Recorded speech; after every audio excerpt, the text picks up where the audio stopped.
अस्सलाम वालेकुम नाज़रीन। उम्मीद करता हूँ आप सब खैर वाफियत से होंगे। आज की वीडियो उन तमाम स्टूडेंट्स के लिए बहुत ही खास है जो यूरोप में फुली फंडेड मास्टर स्कॉलरशिप हासिल करना चाहते हैं। अगर आपके ख्वाब हैं कि बिना आर्ट्स, बिना एप्लीकेशन फ़ी और वर्ल्ड क्लास यूरोपियन यूनिवर्सिटीज़ में पढ़ने का मौका मिले, तो आज की वीडियो आप बिल्कुल मिस मत कीजिएगा। आज मैं आपके लिए लेकर आया हूँ इरास्मस मुंडस मेरिही स्कॉलरशिप, जो सिर्फ एक स्कॉलरशिप ही नहीं बल्कि एक ऐसा इंटरनेशनल प्रोग्राम है जहाँ पर आप अपनी मास्टर डिग्री के दौरान 7 मुख्तलिफ कंट्रीज़ में स्टडी करने का यूनिक एक्सपीरियंस हासिल कर सकते हैं। सोचिए, एक ही डिग्री और यूरोप के कई मुल्कों में पढ़ने का मौका। इस वीडियो में आपको स्टेप बाय स्टेप बताने वाला हूँ कि कौन अप्लाई कर सकता है, आर्ट्स की रिक्वायरमेंट्स क्या हैं, स्कॉलरशिप के तमाम फाइनेंशियल प्लान्स या फाइनेंशियल बेनिफिट्स क्या हैं, किस तरह डॉक्यूमेंट्स तैयार करने हैं और सबसे इम्पोर्टेंट एप्लीकेशन का कंप्लीट प्रोसीजर, ताकि आपको कोई मिस्टेक ना करें। तो चलिए बिना किसी देर के शुरू करते हैं और देखते हैं कि इरास्मस मुंडस स्कॉलरशिप आपके यूरोप में पढ़ने के ख्वाब किस तरह हकीकत में बदल सकती है। सबसे पहले जानते हैं कि ये स्कॉलरशिप है क्या।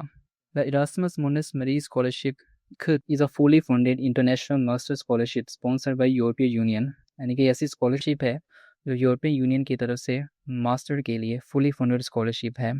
Today's scholarship is not an ordinary scholarship. This is one of the prestigious Erasmus Mundus scholarship founded by European Union. यानी कहते हैं कि ये स्कॉलरशिप कोई आम स्कॉलरशिप नहीं है, बल्कि ये वो स्कॉलरशिप है जो यूरोपियन यूनियन की तरफ से उन स्कॉलरशिप में से एक है जिस पे स्टूडेंट सबसे ज़्यादा अप्लाई करते हैं, या जिसकी रिक्वायरमेंट सबसे ज़्यादा है, या जिसको विन करने के ख्वाब बहुत सारे स्टूडेंट्स जो हैं वो अपने दिल में रखते हैं। The best part is that you don't stay in one university for 2 years. Instead, you study in different countries and learn from different universities while receiving financial support. कह रहे हैं कि यानी कि स्कॉलरशिप का सबसे मेन और सबसे पॉजिटिव पॉइंट क्या है कि बहुत सारी स्कॉलरशिप ऐसी होती हैं जिनको विन करने के बाद आप जस्ट लाइक अगर आप जर्मनी के अंदर कोई स्कॉलरशिप विन करते हैं मास्टर के लिए, तो आप 2 साल वहीं पढ़ते हैं और उसी यूनिवर्सिटी में एक्सपीरियंस हासिल करते हैं। लेकिन इस स्कॉलरशिप को हासिल करने के बाद सबसे मेन पॉइंट क्या है कि आप एक ही यूनिवर्सिटी में 2 सालों के लिए नहीं पढ़ते, बल्कि आप यूरोप की डिफरेंट कंट्रीज़ में एक्सपीरियंस हासिल कर सकते हैं और इस दौरान मुकम्मल फाइनेंशियल सपोर्ट जो है ये स्कॉलरशिप आपको प्रोवाइड करती है। यानी कि आप जिस कंट्री में जाना चाहें, जिस कंट्री में, यानी कि स्कॉलरशिप के में कोई 7 से 8 डिफरेंट कंट्रीज़ हैं, आप जिस कंट्री में जाके पढ़ना चाहते हैं, ये स्कॉलरशिप जो है प्रॉपर्ली आपको फाइनेंशियल सपोर्ट प्रोवाइड करती है। ठीक है जी, व्हाट डज़ मेरिही मीन? अब इसका जो प्रोनाउंसिएशन है मेरिही, मुझे गूगल से तो एज़ सच कोई परफेक्ट नहीं मिली और मेरे ख्याल से यही होगा। अगर आप कुछ इसके बारे में जानते हैं तो ज़रूर बताइएगा कमेंट में। मेरिही स्टैंड फॉर, मेरिही का क्या मतलब है? Master in research and innovation in higher education. ठीक है जी।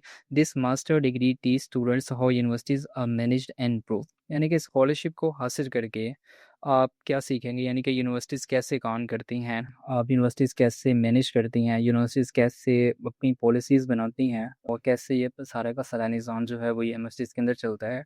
यानी कि स्कॉलरशिप हासिल करने के बाद आप सिर्फ एक स्कूल टीचर या स्कूल में बच्चों को पढ़ाने, यानी स्कूल स्टूडेंट्स को नहीं पढ़ाते, बल्कि इसको हासिल करने के बाद आपके बहुत ज़्यादा 90% चांसेस जो हैं वो ये होते हैं कि आप इस स्कॉलरशिप को विन करने के बाद जैसे ही अपनी मास्टर डिग्री कंप्लीट करते हैं, आपको ये स्कॉलरशिप जो है वो आपके चांसेस इंक्रीज़ करवा देती है कि आप किसी भी यूनिवर्सिटी के अंदर जो है वो एक अच्छी पोस्ट हासिल कर सकते हैं। इसीलिए यानी कि कहता है कि यू स्टडी टॉपिक्स लाइक, यानी कि इसमें आप क्या-क्या पढ़ेंगे, स्कॉलरशिप हासिल करने के बाद आपको कौन-कौन से टॉपिक्स मिल सकते हैं पढ़ने के लिए, how universities are manage, how education policies are made, how research projects are organised, how universities improve teaching qualities, यानी कि each and everything related to universities. तो आप इस स्कॉलरशिप को विन कर लें और इसको कंटिन्यू करने के बाद और विन करने के बाद और अपनी मास्टर डिग्री कंप्लीट करने के बाद आप यूनिवर्सिटी में अच्छी पोस्ट हासिल कर सकते हैं। क्योंकि एक आपका स्ट्रॉन्ग बैकग्राउंड जब एक क्रिएट हो जाता है तो उसके बाद आपको कोई भी यूनिवर्सिटी जो है वो एक अच्छी पोस्ट जो है वो दे सकती है। नेक्स्ट अगर हम देखें would should choose this course, तो कौन जो है वो इस स्कॉलरशिप को हासिल करना चाहता है या कौन इसके अंदर अप्लाई कर सकता है और कौन-कौन से प्रोग्राम्स जो हैं वो इसके अंदर होते हैं। Can this programme is ideal for students who are interested in education, यानी कि जो एजुकेशन के अंदर अपना करियर देख रहे हैं, वो इस स्कॉलरशिप के अंदर लास्ट में अप्लाई करें। University management, research back, educational leadership, government education departments, NGOs, international organisation, यानी कि वो तमाम तर स्टूडेंट्स जो इन तमाम फील्ड्स के अंदर अपना करियर देख रहे हैं, वो इस स्कॉलरशिप के अंदर लाज़मी अप्लाई करें। और वो तमाम स्टूडेंट्स जो चाहते हैं कि वो डॉक्टर बने, इंजीनियर बने, फार्मासिस्ट, सॉफ्टवेयर डेवलपर, तो वो स्कॉलरशिप के लिए एफर्ट नहीं है। ये स्कॉलरशिप जो है वो इन प्रोग्राम्स के लिए नहीं है। This scholarship is especially for students who want career related to higher education and educational management. वो ऑफर ये स्कॉलरशिप। नेक्स्ट क्वेश्चन आता है कि ये स्कॉलरशिप कौन ऑफर कर रहा है। ठीक है, मैंने students asked who is giving the scholarship. The answer is the scholarship money comes from यूरोपीय यूनियन। ठीक है जी, यूरोपीय यूनियन जो है वो तमाम तरह ऑफर करता है स्कॉलरशिप को, और सारी फंडेड जो है या होती है जो स्कॉलरशिप है सारी यूरोपीय यूनियन की तरफ से होती है। The master programme is organise by several universities working together, यानी कि बहुत सारी कंट्रीज की डिफरेंट यूनिवर्सिटीज मिलकर ये प्रोग्राम ऑफर करती हैं फॉर डिफरेंट स्टूडेंट्स। क्या द यूनिवर्सिटी जो, लेकिन इसमें जो सारे के सारे कोऑर्डिनेशन और जो सबसे लीडिंग रोल इस यूनिवर्सिटी का है वो है university for continuing education Krems, यानी कि ऑस्ट्रिया के अंदर यूनिवर्सिटी है जो कि सारी को लीड करती है। बहुत सारी कंट्रीज़ हैं जो कि मिल के काम कर रही हैं, लेकिन जो लीडिंग करता है इस पूरे का पूरा का निज़ाम को, वो ये यूनिवर्सिटी जो कि ऑस्ट्रिया के अंदर मौजूद है। अगर हम नेक्स्ट देखें कि it is a fully funded scholarship, क्या ये स्कॉलरशिप फुली फंडेड है? जी, ये स्कॉलरशिप जो है फुली फंडेड है, और यही सबसे बड़ा रीज़न है कि बहुत सारे स्टूडेंट्स हैं स्कॉलरशिप के अंदर अप्लाई करते हैं, और अगर जो है आप ये स्कॉलरशिप विन कर लेते हैं, उसके बाद आपकी मुकम्मल tuition fee, monthly living allowance, travel support में अगर मैं आपको बता दूं कि इसमें 7 से 8 डिफरेंट कंट्रीज़ हैं जिसमें आप ट्रैवल कर सकते हैं, और उस दौरान जितने भी आपके लिविंग अलाउंस हैं, जितनी भी आपकी tuition fee for different universities, अगर आप 1 से 2 से 3 स्कॉलरशिप यूनिवर्सिटीज़ में पढ़ने का ट्रैक यूज़ करते हैं, या किधर दिन आपको बताता हूँ ट्रैक होता क्या है। तो उसमें सारे का सारा ट्रैवल का, लिविंग अलाउंस, ट्यूशन फ़ीस सारी की सारी ये स्कॉलरशिप आपको फंडेड करती है। हाँ, तो किसी किस्म का आपको कोई खर्चा नहीं है इसके ऊपर। और इसके अलावा ये कहता है बहुत सारे और कॉस्ट भी हैं, लेकिन डिपेंड करता है कि आप किस तरह के ट्रैक को यूज़ करते हैं, कौन-कौन सी स्कॉलरशिप है, उसकी क्या-क्या रूल्स हैं। ठीक है जी, उसके अंदर depending on scholarship rule, financial support and also available for other related expenses such as certain relocation और वीज़ा रिलेटेड कॉस्ट, यानी कि अगर आप एक यूनिवर्सिटी से किसी दूसरी यूनिवर्सिटी के अंदर जाना चाह रहे हैं, तो स्कॉलरशिप के डिफरेंट रूल्स हैं कि आपको फुली फंडेड किया जाएगा या उसके अंदाज से नहीं किया जाता, लेकिन ये स्कॉलरशिप फुली फंडेड है मोस्टली। उसके which countries will you study in, या आप मैंने आपको स्टार्टिंग में बताया कि इसमें डिफरेंट तरह की कंट्रीज हैं वो मिल के ये स्कॉलरशिप जो है वो आपको देती है। दैट इज़ वेयर मेरी become different from most scholarship. कहता है ज़्यादातर अगर आप एक ही जो भी स्कॉलरशिप विन करते हैं, लाइक जनवरी के अंदर अगर कोई स्कॉलरशिप विन करते हैं, तो आपको सारी की सारी डिग्री के लिए जर्मनी में ही रहना पड़ता है। लेकिन यहाँ पर ये जो स्कॉलरशिप है, मेरी स्कॉलरशिप, लेकिन बाकी तमाम स्कॉलरशिप से अलग है। इसमें कौन कौन सी कंट्रीज़ हैं जो ये स्कॉलरशिप आपको ऑफर करते हैं, तो उसमें ऑस्ट्रिया है, फ़िनलैंड है, जर्मनी है, हंगरी है, पुर्तगाल है, चाइना है और इंडिया, यानी कि 6 से 7 कंट्रीज़ हैं जो कि मिल के आप कह लें कि इस पूरी स्कॉलरशिप को फंडेड करते हैं। और however you will not study in all 7 countries, लेकिन अपने ये 2 साल के दौरान आप 7 के 7 कंट्रीज़ में नहीं पढ़ते। मतलब आप ज़्यादा से ज़्यादा ये है कि आप 4 से 5 कंट्रीज़ के अंदर पढ़ सकते हैं। ये डिपेंड करता है कि आप कौन-सा प्रोग्राम और क्या स्पेशलाइज़ेशन चूज़ करते हैं। स्पेशलाइज़ेशन क्या है, उसके बारे में जानते हैं। स्पेशलाइज़ेशन क्या है? लेकिन उससे पहले देख लें कि मतलब जैसे मैंने आपको बताया है कि आप डिफरेंट कंट्रीज़ के अंदर पढ़ सकते हैं। तो क्या वहाँ पर जैसे कि अगर जर्मनी में जा रहे हैं, फ़िनलैंड जा रहे हैं, या फिर बाकी अगर आप वहाँ किसी और यूनिवर्सिटी में जा रहे हैं, तो क्या आपको वहाँ पे लोकल लैंग्वेज सीखने की ज़रूरत है या नहीं? मतलब बेसिकली क्या आपको स्कॉलरशिप के लिए आर्ट्स रिक्वायर्ड है कि नहीं? तो इसके लिए आपको किसी किस्म की स्कॉलरशिप के लिए आर्ट्स की रिक्वायरमेंट नहीं है। वो सारे के सारा जो ये प्रोग्राम है, आपका जो मास्टर का प्रोग्राम होगा, वो सारा का सारा इंग्लिश के अंदर है। अब इंग्लिश में होने का क्या मतलब है कि आपको किसी किस्म की वहाँ जिस भी कंट्री में आप जा रहे हैं, वहाँ पे लोकल लैंग्वेज सीखने की ज़रूरत नहीं है। आपकी सारी की सारे लेक्चर्स इंग्लिश में होंगे, आपके एग्ज़ाम इंग्लिश में होंगे, आपके असाइनमेंट इंग्लिश में होंगे, प्रेजेंटेशन इंग्लिश में होगी। तो ज़रूरी है कि आपको इंग्लिश आनी चाहिए, या जिस भी यूनिवर्सिटी से आपने अपना आप कह लें कि ग्रेजुएशन की है, उस यूनिवर्सिटी से अगर आपके पास इंग्लिश प्रोफिशिएंसी सर्टिफिकेट है, तो वो काफ़ी है। उसके लिए आपको किसी किस्म की कोई भी लोकल लैंग्वेज सीखने की ज़रूरत नहीं है। तो आर्ट्स की रिक्वायरमेंट स्कॉलरशिप के लिए नहीं है। और अगर हम बात करें कि पाकिस्तानी स्टूडेंट इसके अंदर अप्लाई कर सकते हैं या नहीं, या फिर कौन-कौन सी कंट्रीज़ एलिजिबल हैं इस स्कॉलरशिप के लिए, तो आप कह लें कि सारी की सारी इंटरनेशनल या फिर जितनी भी दुनिया के अंदर इंटरनेशनल स्टूडेंट्स हैं, वो स्कॉलरशिप के लिए अप्लाई कर सकते हैं। क्योंकि जो सिलेक्शन है वो मेरिट बेस है, आपकी नेशनलिटी बेस नहीं है। तो चाहे पाकिस्तान से हैं, इंडिया से हैं, चाहे आप बांग्लादेश से या किसी एशियन कंट्री से हैं या किसी और कंट्री से हैं, आप इस स्कॉलरशिप के लिए अप्लाई कर सकते हैं और आप एलिजिबल इस स्कॉलरशिप के लिए हैं। अच्छा, which universities are the part of the MARIHE programme, कौन-कौन सी यूनिवर्सिटीज़ जो हैं इसके लिए पार्ट हैं, वो मैंने आगे भी आपको बताता हूँ जाके।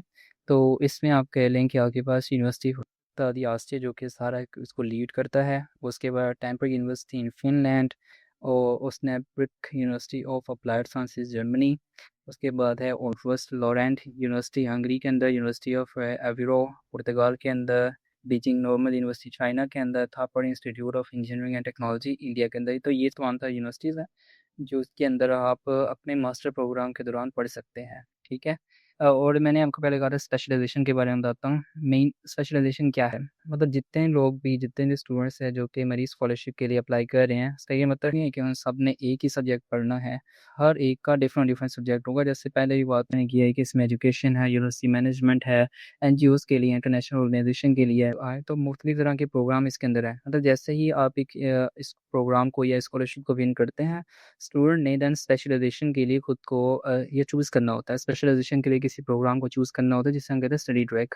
Specialisation is simply the area you want to focus on, यानी कि आप जिस चीज़ के अंदर फोकस करना चाह रहे हैं इस पूरे 2 साल के मास्टर के प्रोग्राम के दौरान, यानी कि स्कॉलरशिप विन करने के बाद जो सेकंड प्रोसेस होगा वो ये होता है कि आपने किस चीज़ के अंदर स्पेशलाइजेशन करनी है। जस्ट लाइक कि आप कह लें कि स्कॉलरशिप क्या है कि मेडिकल डिग्री है, लेकिन उसके अंदर कोई डॉक्टर बन रहा है कार्डियोलॉजी, कोई डॉक्टर बन रहा है कार्डियोलॉजिस्ट, कोई न्यूरोलॉजिस्ट, कोई सर्जन।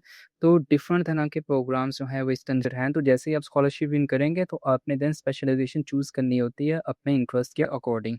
तो बहुत सारे प्रोग्राम इसके अंदर अलहदा से मौजूद हैं।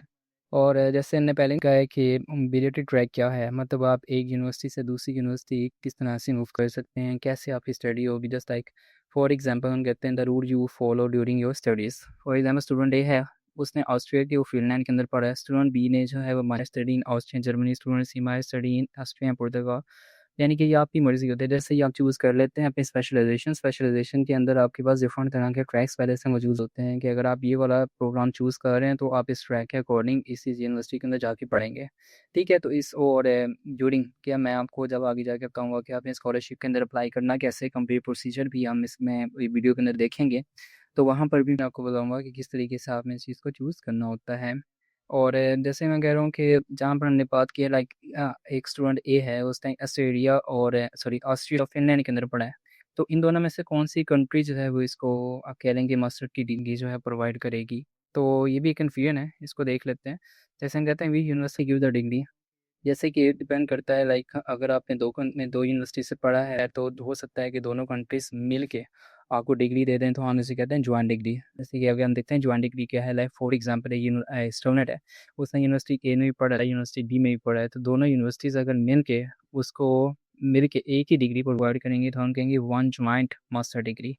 और अगर like now imagine something different, you study under different university instead of receiving one certificate, दोनों की दोनों यूनिवर्सिटीज़ अगर आपको सेपरेट मास्टर की डिग्री प्रोवाइड करें तो आपके पास डबल डिग्री हो जाएगी। और इसे हम कहते हैं दो डिफरेंट यूनिवर्सिटी या दो डिफरेंट कंट्रीज़ ने आपको जो है वो मास्टर की डिग्री प्रोवाइड की है, तो हम इसे कहते हैं डबल डिग्री, ठीक है। और पेज 1 ये पूछता है कि इन दोनों डिग्रीज़ में से बेस्ट कौन सी है, या कि आप कह लें कि जॉइंट डिग्री है या आप कह लें कि डबल डिग्री है। तो दोनों में से कोई भी आप कह लें कि ये डिपेंड करता है कि आपने प्रोग्राम देन चूज़ कौन-सा किया था और उसका किस हद तक कितना स्कोप है। इस चीज़ से कोई फ़र्क नहीं पड़ता कि आप में के पास जो है वो जॉइंट डिग्री है या फिर डबल डिग्री है। तो ये डिपेंड करता है आपका करियर गोल क्या है, आप उसके अकॉर्डिंग जो है वो उस डिग्री को चूज़ करें। आया कि वो बेस्ट आती है जॉइंट के अंदर, आईटीओ बेस्ट आती है डबल डिग्री के अंदर। इस चीज़ से कोई फ़र्क नहीं पड़ता कि जॉइंट डिग्री है या मास्टर है, आप अपने इंटरेस्ट के अकॉर्डिंग जो है वो इसको चूज़ करें। आगे अगर हम देखें तो हमारे पास जो नेक्स्ट आता है वो है does the degree mention Erasmus मुंडस, कि आया कि आपके पास जॉइंट डिग्री आती है या मास्टर डिग्री आती है, दोनों डिग्रीज़ के ऊपर मेंशन होता है कि ये डिग्री जो आपने जिस प्रोग्राम के अंडर की है वो इरास्मुस मुंडस है, ठीक है। तो इसमें कोई दो राय नहीं है। Yes, your qualification comes from the Erasmus Mundus Joint Master Program. This is requires internationally and can strengthen your academic profile because it is reflect international education experience. ठीक है, तो उसके ऊपर लाजमी तौर पर मेंशन होगा। उसके बाद अगर हम देखें कि रिक्वायर्ड डॉक्यूमेंट्स इस अमाउंट स्कॉलरशिप पे अप्लाई करने के लिए आपको कौन कौन से डॉक्यूमेंट रिक्वायर्ड होते हैं, तो बहुत बड़ा आप कह लें कि ईजी प्रोसेस है। एक वर्ल्ड पासपोर्ट होना चाहिए आपके पास, उसके बाद बैचलर की डिग्री होनी चाहिए, ट्रांसक्रिप्ट होनी चाहिए, सीवी होनी चाहिए, मोटिवेशन लेटर होना चाहिए। उसके बाद इंग्लिश लैंग्वेज सर्टिफिकेट यानी कि इंग्लिश प्रोफिशिएंसी सर्टिफिकेट और रिकमेंडेशन लेटर्स, 1 से 2 रिकमेंडेशन लेटर्स जो हैं वो आपको रिक्वायर्ड होते हैं स्कॉलरशिप में अप्लाई करने के लिए। तो ये वो तमाम तरह रिक्वायर्ड डॉक्यूमेंट्स हैं जो आपके पास होने चाहिए। देन आप इस डिग्री स्कॉलरशिप के ऊपर जो है आसानी से अप्लाई कर सकते हैं।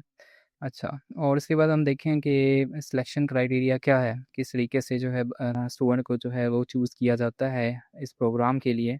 तो सबसे पहले आपने एक एप्लीकेशन सबमिशन करवानी होती है, यानी कि एक नेक्स्ट जो इसके बाद मैं आपको बताऊंगा कि आपने कैसे अप्लाई करना होता है। तो आपने वो अप्लाई करना है। सबसे पहले आपके पास वो डॉक्यूमेंट्स होने चाहिए जो कि अभी मैंने आपको बताया। उसके बाद आप इस स्कॉलरशिप के ऊपर अप्लाई करते हैं। उसके बाद वो जो भी है, मतलब वो स्कॉलरशिप में जो भी लोग इस चीज़ को चेक करते हैं क्या है कि आप इस डिग्री के लिए, सॉरी, इस स्कॉलरशिप के लिए एलिजिबल हैं कि नहीं। चेक करेंगे, आपके एकेडमिक देखेंगे और उसके बाद शॉर्ट लिस्ट करेंगे। ठीक है, जैसे ही वो शॉर्ट लिस्ट करते हैं, ये फर्स्ट राउंड है, यानी कि इस स्कॉलरशिप को विन करने के 2 राउंड्स हैं। फर्स्ट राउंड ये है कि जो हम अभी करेंगे, और सेकेंड राउंड अगर आप शॉर्ट लिस्ट हो जाते हैं तो शॉर्ट लिस्ट कैंडिडेट अपनी एक शॉर्ट वीडियो बना के सेंड करते हैं, और उस वीडियो में क्या करना होता है वो तमाम तर उस ईमेल के अंदर मेंशन होता है कि आपने उस शॉर्ट वीडियो में क्या करना होता है। देन आप अपना वीडियो बना के भेजते हैं, और उसके बाद अगर आप सेलेक्ट हो जाते हैं तो आपको एडमिशन ऑफर आ जाता है, एरास्मस मुंडस स्कॉलरशिप ऑफर हो जाती है। ठीक है, और इस स्कॉलरशिप पे अप्लाई करने की जो लास्ट डेट है वो 21 सितंबर 2026 है। ठीक है जी। तो ये तमाम तर बेसिक इन्फॉर्मेशन है जो कि स्कॉलरशिप की मुझे आपको देनी चाहिए थी। अब जो हम नेक्स्ट करने वाले हैं वो स्कॉलरशिप के ऊपर हमने अप्लाई कैसे करना है, तो उसके लिए चलते हैं लैपटॉप की स्क्रीन पे।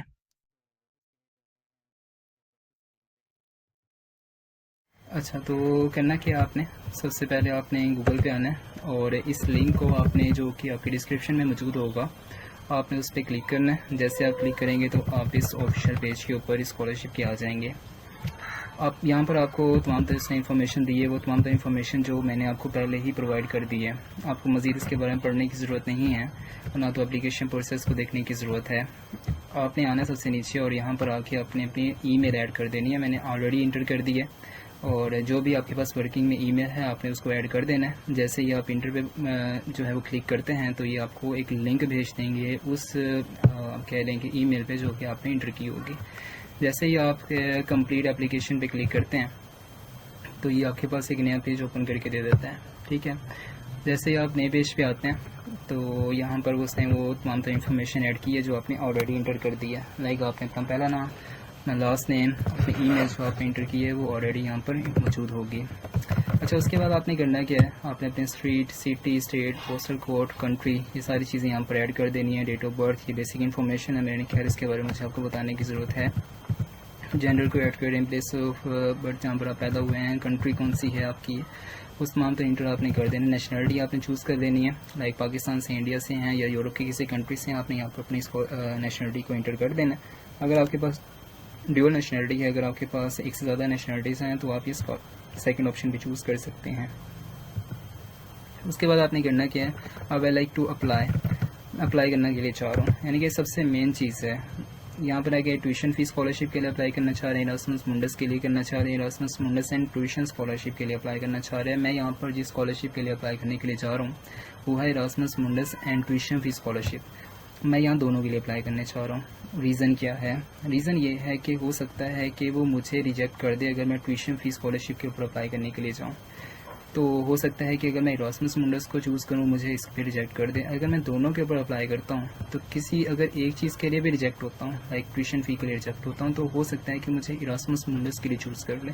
तो बेटर ये है कि मैं थर्ड ऑप्शन को चूज़ करूँ दोनों स्कॉलरशिप पे अप्लाई करने के लिए, कि अगर एक भी स्कॉलरशिप जो है वो मेरी उनमें से लग जाए तो मेरे लिए बेनिफिट ही रहे। ठीक है, उसके बाद फर्स्ट यूनिवर्सिटी डिग्री, यानी कि आपने उस डिग्री का नाम बताना है जो कि आपने किया है। लाइक मैंने बैचलर किया है बॉटनी के अंदर, तो मैंने बॉटनी को यहाँ पर चूज़ किया है। अगर आपने किसी और में किया है तो आपने उसका मुकम्मल नेम जो है वो यहाँ पर इंटर कर देना है। ठीक है, उसके बाद फर्स्ट यूनिवर्सिटी यानी कि डिग्री, आपने उस सब्जेक्ट के बारे में बताना है कि मैंने बॉटनी के, मैंने यहाँ बॉटनी को चूज़ किया है। अगर आपने किसी और सब्जेक्ट में किया आपने अपने मेन सब्जेक्ट को यहाँ पर इंटर कर देना है।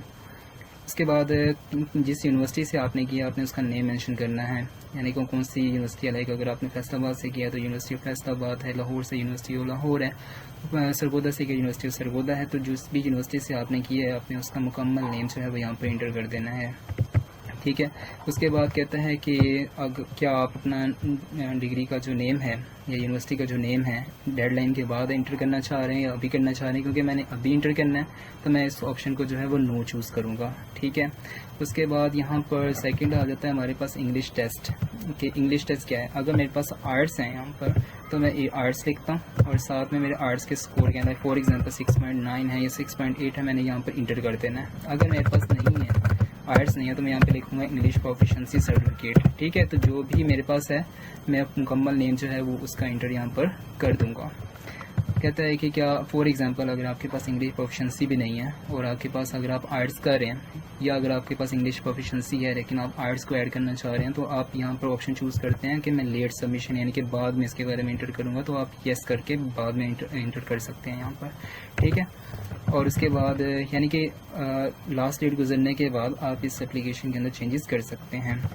उसके बाद जो सेकंड पार्ट है स्कॉलरशिप अप्लाई करने का, वो सबसे ज़्यादा इंपॉर्टेंट है। इंपॉर्टेंट कैसे है, लाइक इन्फॉर्मेशन मैं आपको देता चलूँ। जो पहले 2 सेमेस्टर होते हैं वो आपके सिलेक्टेड ऑलरेडी होते हैं, यानी कि उनको आप चूज़ नहीं कर सकते क्या है कि मैंने फिनलैंड से करना है, मैंने पुर्तगाल से करना है, मैंने जर्मनी से करना है। वो ऑप्शन आपके पास नहीं है, वो ऑप्शन यूनिवर्सिटी फर्स्ट आप खुद ही चूज़ करती है। लाइक उसके लिए 2 कंट्रीज़ ऑलरेडी सिलेक्टेड है। अब मैं कंफर्म नहीं हूँ, उनमें जर्मनी होगा और मेरे ख्याल से फिनलैंड है। ये 2 कंट्रीज़ है जो ऑलरेडी सिलेक्टेड है, यानी कि जितने भी स्टूडेंट्स स्कॉलरशिप के लिए सिलेक्टेड होते हैं वो उन्होंने वहीं से जाके पढ़ना होता है, तो उसके लिए आप चूज़ नहीं कर सकते। जो थर्ड सेमेस्टर से है वहाँ से आप चूज़ कर सकते हैं। लाइक थर्ड सेमेस्टर अगर आप एशिया से करना चाहें तो आप किस यूनिवर्सिटी को प्रेफर करेंगे या किस प्रोग्राम को प्रेफर करेंगे, ये सबसे ज़्यादा मैटर करता है। लाइक यहाँ पर आपके पास 2 ऑप्शन है। अगर आप थर्ड सेमेस्टर करना चाह रहे हैं एजुकेशन प्लानिंग और डेवलपमेंट में, तो ये जो प्रोग्राम है ये ऑफ़र करती है यूनिवर्सिटी की, चाइना यूनिवर्सिटी, और उसका नाम है नॉर्मल यूनिवर्सिटी। ठीक है। मुकम्मल नेम मैंने आपको पहले ऑलरेडी बता दिया, अभी मेरे जहन में नहीं है। नॉर्मल यूनिवर्सिटी उसका नाम है। वो अगर आप इसको चूज़ करें, अगर आपका एशिया का चांस लगता है तो एशिया में वो चाइना आप जाएंगे। ठीक है। अगर आप इस प्रोग्राम में नहीं लग करते, आप सस्टेनेबल एजुकेशन और सोशल एंटरप्रेन्योरशिप आप इसके अंदर अप्लाई करना चाह रहे हैं, तो ये यूनिवर्सिटी इंडिया के अंदर है, उसका नाम है थापर यूनिवर्सिटी। तो अगर आप एशिया का आपका चांस बनता है तो आप इंडिया जाएंगे थर्ड सेमेस्टर करने के लिए। ठीक हो गया। और अगर आप अपना थर्ड सेमेस्टर एशिया से नहीं बल्कि यूरोप से करना चाह रहे हैं, तो यहाँ पर बहुत सारे प्रोग्राम्स हैं और हर प्रोग्राम डिफरेंट यूनिवर्सिटी को रिप्रेजेंट करता है। आपने देखना है कि आप किस कंट्री से करना चाह रहे हैं, या आपने ये देखना है कि आप किस प्रोग्राम के अंदर करना चाह रहे हैं। लाइक मैं इंस्टीट्यूशनल रिसर्च पे करता हूँ, तो हो सकता है पुर्तगाल की जो यूनिवर्सिटी है वो इसे ऑफर कर रही हो, तो अगर मेरा यूरोप का चांस बनता है तो मैं यहाँ पे पुर्तगाल में जाऊँगा। ठीक है। तो आपने देख लेना है कि आप किस कंट्री में करना चाह रहे हैं और किस कंट्री में आपका शौक है या कौन सा प्रोग्राम आप अपने शौक से करना चाह रहे हैं। तो ये डिपेंड करता है कि आपका कौन सा सिलेक्ट होता है। आपके पास यही ऑप्शन ही हैं। ठीक है। और उसके बाद आपका जो थीसिस के साथ है वो आप यूरोप से करना चाह रहे हैं या एशिया से करना चाह रहे हैं। मैं यूरोप से करना चाह रहा हूँ, मैं उसको चूज़ करूँगा। एशिया से करना चाह रहा हूँ, आपको एशिया से लिहाज से चूज़ कर लेना है। जैसे आप इसे करेंगे उसके बाद आपने एप्लीकेशन फॉर्म जो भी आपने फिल किया है उसको यहाँ पर आपने अपलोड करना है। अपने नेशनल आई कार्ड यहाँ पर अपलोड करना है, अपने सीवी अपनी यूरोप पास के अंदर एक प्रोफेशनल सीवी क्रिएट करके उसको यहाँ पर ऐड करना है। लेटर ऑफ मोटिवेशन यहाँ पर ऐड कर दें। यूनिवर्सिटी का डिप्लोमा जो सर्टिफिकेट होता है वो आपने यहाँ पर एंटर करना है। ट्रांसक्रिप्ट आप यहाँ पर एंटर करें, इंग्लिश प्रोफिशिएंसी यहाँ पर, और उसके बाद letter of recommendation, second letter of recommendation और ऐसे के अंदर आपने अपना मुकम्मल तौर पर बताना है कि आपने बेसिकली आपका पर्पस क्या है इस यूनिवर्सिटी के अंदर अप्लाई करने का, इस स्कॉलरशिप के अंदर अप्लाई करने का, और नेक्स्ट आपके क्या क्या आप कह लें कि आपके क्या आपके इरादे हैं, किस तरीके से अपनी डिग्री को या अपनी एजुकेशन को कैसे एक हाई लेवल पे लेके जा सकते हैं। तो अगर आप ऐसे के बारे में मुकम्मल वीडियो चाहते हैं तो मुझे कमेंट ज़रूर करें, मैं आपको मुकम्मल गाइड करूँगा कैसे एक प्रोफेशन ऐसे आपने इस स्कॉलरशिप के लिए बनाना है। और जैसे ही आप तमाम तो डॉक्यूमेंट्स यहाँ पर बना लेते हैं तो आपने यहाँ पर सबमिट कर देना है। और ऑलरेडी मैंने आपको बताया हुआ है कि स्कॉलरशिप अप्लाई करने के या इस विन करने के 2 राउंड हैं। पहला कि आपने क्या करना है कि पूरा का पूरा डॉक्यूमेंट्स यहाँ पे सबमिट करवा देना है, और अगर आप सिलेक्टेड हो जाते हैं तो आपको ईमेल आती है और आपने सेकंड वीडियो बनानी होती है, और वीडियो में क्या करना होता है ये उस ईमेल के अंदर ऐड होता है कि आपने क्या करना है। देन वो आपको चूज़ करते हैं, तो आपको एक मुकम्मल ईमेल आ जाती है कि आपने स्कॉलरशिप को विन कर लिया है। अगर रिजेक्शन है तो भी आपके पास ईमेल आ जाती है। तो होप सो आज की वीडियो आपके लिए बहुत ज़्यादा बेनिफिट रही होगी। तो अगर किसी भी किस्म का कोई भी क्वेश्चन अभी भी है तो आप कमेंट के ज़रिए ज़रूर पूछ सकते हैं। वीडियो को लाइक सब्सक्राइब मत करें। Thank you. अल्लाह हाफिज़।